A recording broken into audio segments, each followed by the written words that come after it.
In the heart of 18th century West Africa, cradled between the thick emerald forests and the shimmering Okun River, there lay the village of Ogundele.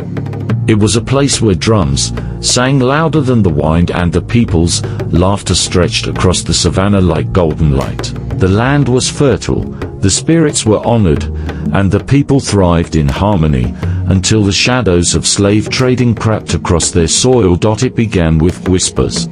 Strange men seen along the outer paths, foreign boats docking along the distant shores. Then came the raids, under the veil of night.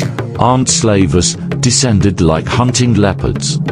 Their muskets cracked through the silence, and their iron chains rattled like spirits of doom. Men were dragged from their huts, women screamed as their children were ripped from their arms, and elders were cut down where they stood. The warriors of Ogundele fought fiercely, but spears could not pierce iron and bravery could not match gunpowder. A woman named Ebeni, famed for her wisdom and unshakable spirit, fled deep into the forest with her younger brother and a handful of survivors as the village burned. Behind them, they heard the cries of their kin, shackled, beaten, forced into columns to march to distant slave forts. The soil drank the blood of warriors, and the river carried away the tears of mothers. For years, Ogundele suffered. Raids became more frequent. Entire families disappeared. Trust eroded like riverbanks in flood season. Some villagers betrayed their neighbors, lured by the promise of European guns or cloth in exchange for captives.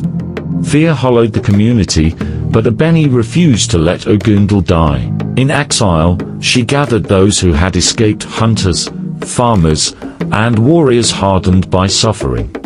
They built a hidden settlement deep within the forest, veiled by the thick mists of the Okun River's tributaries. There, Ebeni forged a plan that would change their fate. She called upon the secret societies of the land, the Ogboni elders, the leopard hunters, and even distant allies from neighboring villages who too had suffered under the slavers' cruelty.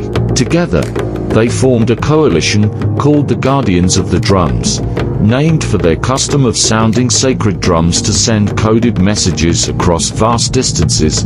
Ebeni and her people began to ambush slaver caravans with guerrilla precision.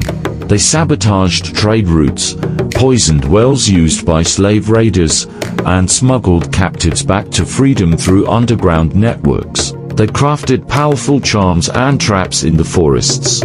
Guided by their diviners and hunters,